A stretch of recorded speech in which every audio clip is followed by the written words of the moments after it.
Hello friends, जैसा कि हमने लास्ट एपिसोड में देखा, मैंग तेजू गॉड स्टेज वाले बिस्ट को मार देता है और उसके बाद उसकी एनर्जी बहुत ही ज़्यादा कम हो जाती है। इसलिए वो वहाँ से भाग रहा होता है और वाली ने उसे पकड़कर बहुत सारे छोटे बिस्टों से मरवा देता है और उसके सामान को भी निकाल लेता है।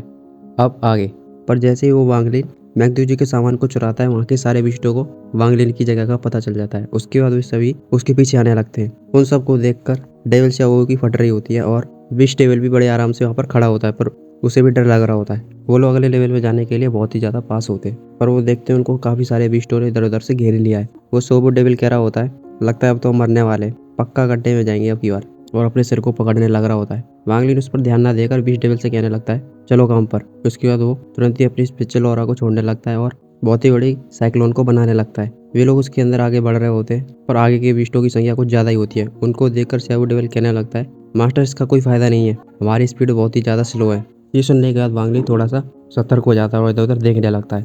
जैसे उसे लगता है कि सारे बिस्ट उसके पास आने वाले हैं, वो तुरंत ही अपने पास से मूव ऑन की दी हुई स्लेट को निकाल लेता है और और अपने उस ड्रैगन फॉर्मेशन को ऑन कर देता है और कह रहा होता है, ये सब अब तुम मेरे पर छोड़ दो। उसके बाद जैसे ही वो फॉर्मेशन होता है, उसमें से एक स्पिरिचुअल ड्रैगन निकल आता है जो कि उनके चारों तरफ घूमने लगता है। वो घूमते घूमते सीधे ही उस वर्महोल में समा जाता है और इसके बाद वो सभी लोग उस लेवल से दूसरे लेवल में पहुंच जाते हैं। इसके बाद वांगलिन वहां से निकलने के बाद सीधे एक वीरान जगह पर आ जाता है। वहां कूदने के बाद वो इधर उधर देख रहा होता है कि आखिर यहाँ पर चक्कर क्या है। चारों तरफ सिर्फ धुंध ही धुंध थी और कुछ भी नहीं दिख रहा था। तभी वांगलिन पीछे घूमता है, क्योंकि पीछे वो ड्रैगन फॉर्मेशन का स्पिरिचुअल ड्रैगन वहां पर घूम रहा होता है। वो घूमते घूमते बंद हो जाता है और उसके पास आ जाता है। वांगलिन उसको देखकर कह रहा होता है, तुमको मैं अपने साथ ले आया, मेरी सेफ्टी की गारंटी और ज्यादा बढ़ गई है। जैसे ही वो ड्रैगन हटता है और सीधे वांगलिन के पास आ जाता है, उसके अंदर जो बीस्ट आ गए थे उसी के साथ वो कई सारे होते हैं जो कि उसमें से दिखने लगते हैं। वो जैसे ही वांगलिन को देखते हैं, वो उसकी तरफ हमला करने के लिए चल देते हैं। ये देखकर वांगलिन तुरंत ही अपने बीस्ट डेविल को बाहर निकाल देता है। बीस्ट डेविल निकलकर पहले तो इधर उधर देखता है कि आखिर चक्कर क्या है, फिर जैसे ही उसको जो सारे बीस्ट दिखते हैं,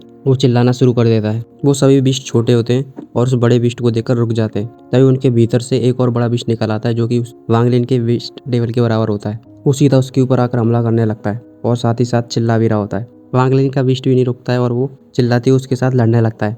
वे दोनों एक दूसरे के पास आ जाते हैं और लात उसे एक दूसरे में मारने लगते हैं। ये लड़ाई काफ़ी देर तक चलती है। फिर उसके बाद वो लोग नीचे पहुंच जाते हैं। फिर हम देखते हैं वांगलिन का बीस्ट डेविल उसको मारने के बाद तुरंत ही उसे खा जाता है। ये सब होता है, वो छोटे छोटे बीस्ट सभी देख लेते हैं और काफ़ी ज़्यादा डर जाते हैं। वो बीस्ट डेविल भी चिल्ला रहा होता है, वो भी जता रहा होता है कि यहाँ का बादशाह मैं हूँ।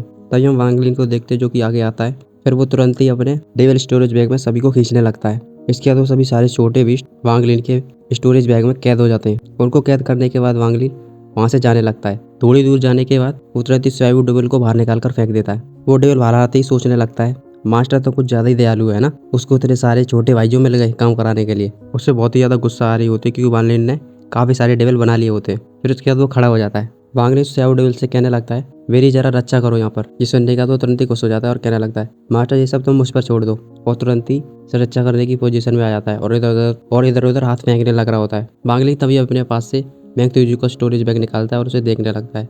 इस पे से स्पिरिचुअल सील हट गई है, इसका मतलब वो मैंग तेजू मर चुका है। फिर उसके बाद वो उस थैले में भी जो भी सामान था उस सबको बाहर निकाल देता है। और जैसे उस सामान को बाहर निकालता है, वो चौंक जाता है क्योंकि उस बैग में बहुत सारे बेस्ट स्पिरिचुअल स्टोन होते हैं। उन्हीं के साथ में एक वाइट पॉट और वो टूटा हुआ कॉल्ड्रल होता है। ये देख के वालिन बहुत ही ज़्यादा हैरान हो चुका होता है कि उस मैंग तेजू के पास ये सब सामान था। इसके बाद वो सभी सामान को वापस बैग में रख लेता है और उस टूटे हुए कॉल्ड्रल को बाहर ही रहने देता है।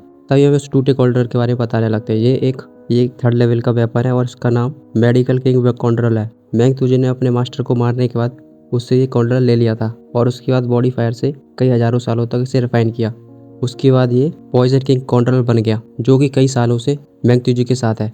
इस कॉल्ड्रल की पूरी स्पिरिचुअल पावर जहर से बड़ी बड़ी हुई है और जैसे ही इसकी हरी गैस को छोड़ोगे, इसके कॉन्टेक्ट में जो भी आया वो तुरंत ही मर जाएगा। ये सुनने के बाद वांगली थोड़ा सा चौंक जाता है। फिर वांगली सोचने लगता है, ये सामान बहुत ही ज़्यादा खतरनाक है, पर इसका सही तरह से इस्तेमाल किया जाए तो मैं इस खतरनाक जगह से बड़े आराम से निकल सकता हूँ। फिर वो उसके बाद उससे टूटे कॉल्ड्रल को सही करने के लिए अपने पास से एक ड्रैगन बोन हेड को निकाल लेता है। वो ड्रैगन हेड सीधे चला जाता है और कॉल्ड्रल उसके भीतर चला जाता है। इसके बाद वो उस बोन हेड को इंस्ट्रक्शन देने लगता है। जैसे उसको इंस्ट्रक्शन देने लगता है, वो बोन हेड घूमने लगती है। वो कॉल्ड्रल अपने भीतर से बहुत ही जहरीली गैस को छोड़ रहा होता है। वांगलिन दोबारा से स्पिरिचुअल एनर्जी को उसके अंदर इंजेक्ट करता है। जैसे ही वो उसको इंजेक्ट करता है, कॉल्ड्रल भीतर घूमने लगता है। कुछ देर घूमने के बाद वो वहीं की वहीं जुड़ जाता है। फिर वांगलिन अपनी डेड स्वॉर्ड को बाहर निकालने के बाद उसको तोड़ देता है और उसमें से निकली हुई सारी एनर्जी को उस कॉल्ड्रल के अंदर फेंक देता है। वो कॉल्ड्रल रिफाइन होकर एक तलवार में बदल जाता है। और उसके बाद जो भी उसमें से जहर निकला था वो तलवार धीरे धीरे करके उस पूरे जहर को सोख लेती है। उसके बाद हम देखते हैं कि वो तलवार बहुत ही ज़्यादा स्पिरिचुअल रे को छोड़ रही होती है, जो कि देखने में बहुत ही ज़्यादा खतरनाक लग रही होती है। उसका स्ट्रक्चर भी बदल चुका होता है और उसके अंदर से ग्रीन कलर की स्पिरिचुअल रे छूट रही होती हैं। तभी हम शैडो डेविल को देखते हैं, जो कि वो फाड़ रहा होता है और कह रहा होता है, ओहो क्या सामान है, ये तलवार तो बहुत ही अच्छी मटेरियल से बनी है, एकदम मस्त लग रही है। मास्टर को कॉन्ग्रेचुलेसन, अगर तुम इस तलवार से किसी नाथुसोल कल्टीवेटर पर हमला करोगे तो वो 1 सेकंड के लिए भी आगे नहीं बढ़ सकता, वहीं की वहीं मर जाएगा। वांग लिन उसकी बात सुनने के बाद तुरंत ही बीस्ट डेविल को बाहर निकाल देता है, पर हम उस बीस्ट डेविल को देखकर वो चौंक जाते हैं, क्योंकि बीस्ट डेविल के हाथ पैर वो छोटे छोटे बीस्ट दबा रहे होते हैं। ये देखकर शैडो डेविल चिढ़ने लगता है और कह रहा होता है, ये तुम क्या करने की कोशिश कर रहे हो यहाँ पर, क्या ये सब छोटे छोटे तुम्हारे छोटे भाई नहीं है?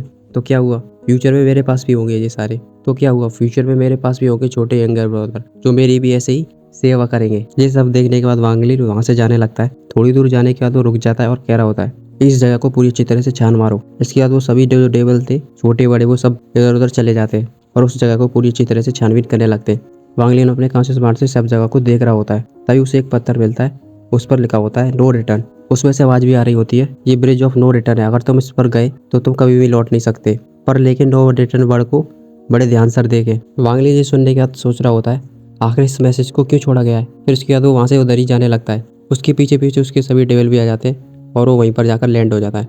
उसके आगे एक बहुत ही लंबा सा ब्रिज होता है। वो वहाँ पर खड़े होकर सोच रहा होता है, अगर मैंने इस ब्रिज पर एक पैर लिया तो इसका मतलब मैं इस पैर से कभी वापस नहीं आ सकता, ऐसा कैसे हो सकता है। फिर वो अपने शैडो डेविल से कहने लगता है, जाकर चेक करो। ये सुनने के बाद शैडो डेविल हंस रहा होता है और कह रहा होता है, एविल स्टार अभी भी मेरे को लाइक करता है, देख रहे हो, अगर ऐसा नहीं होता तो वो ये काम तुमको देता ना दूसरे बच्चे, पर उसने ये काम तुमको नहीं दिया बल्कि मुझे दिया है। और वो हंसते हंसते उस ब्रिज पर चला जाता है। काफी दूर जाने के बाद वो वापस घूम जाता है और वांग लिन से कहने लगता है, मास्टर यहाँ पर ऐसा कुछ भी नहीं है, सब ठीक है यहाँ पर। इसके बाद वो तुरंत ही उसके पास आ जाता है। वांग लिन अपने पास से एक छोटे डेविल को निकालता है और उससे कहने लगता है, जाओ। वो छोटा डेविल तुरंत ही उसके अंदर चला जाता है। थोड़ी देर आगे जाता है, वांग लिन उससे कहने लगता है, रुको यहीं पर। ये सुनकर वो छोटा बीस्ट वहीं पर रुक जाता है। वांग लिन कहता है, तुरंत वापस आओ। वो जैसे ही वापस आ रहा होता है, अचानक से उसके पीछे एक वर्ड खुल जाती है और वो उसी के अंदर समा जाता है। ये देखकर वांग लिन कह रहा होता है, डेविल तो बिल्कुल ठीक है, पर ये छोटा बीस्ट तुरंत ही गायब हो गया। मुझे लगता है ऐसा इसलिए हुआ होगा क्योंकि डेविल के पास स्पेशल पावर है और इस स्पिरिचुअल वर्ल्ड में जो भी चीज़ें जो भी इस ब्रिज पर जाएगी वो कभी भी वापस नहीं आ सकती। फिर उसके बाद वांग लिन आगे जाने लगता है। उसके साथ साथ उसके बीच डेविल और शैडो डेविल भी जा रहे होते हैं। फिर वांग लिन तुरंत अपना पैर उस ब्रिज पर रख देता है। जैसे ही वांग लिन का पैर उस ब्रिज पर रखता है, वहाँ पर बहुत ही जोर की फ्लक्चुएशंस होने लगती हैं। वांग लिन उस फ्लक्चुएशंस को इग्नोर कर देता है और वहीं पर थोड़ी देर खड़ा रहता है। वहाँ पर थोड़ी देर खड़े रहने के बाद उन सभी से कहने लगता है, चलो आगे चलें। फिर उसके बाद वो थोड़ा देर आगे जाने लगता है। कुछ देर आगे जाने के बाद वांग लिन थोड़ा सा रुक जाता है। तभी हम वहाँ पर देखते हैं कि बहुत सारा कोहरा आने लगता है और वो उस पूरे ब्रिज को ढकने लगता है। जैसे ही वो कोहरा पूरे ब्रिज को ढकता है, वांग लिन के पीछे के वो दोनों डेविल गायब हो जाते हैं। ये देखकर वांग लिन सोच रहा होता है, आगे सब लोग कहाँ चले गए, अभी तो यहीं पर थे। इस एपिसोड में इतना ही, मिलते हैं अगले एपिसोड में। नेक्स्ट एपिसोड शाम को अपलोड हो जाएगा।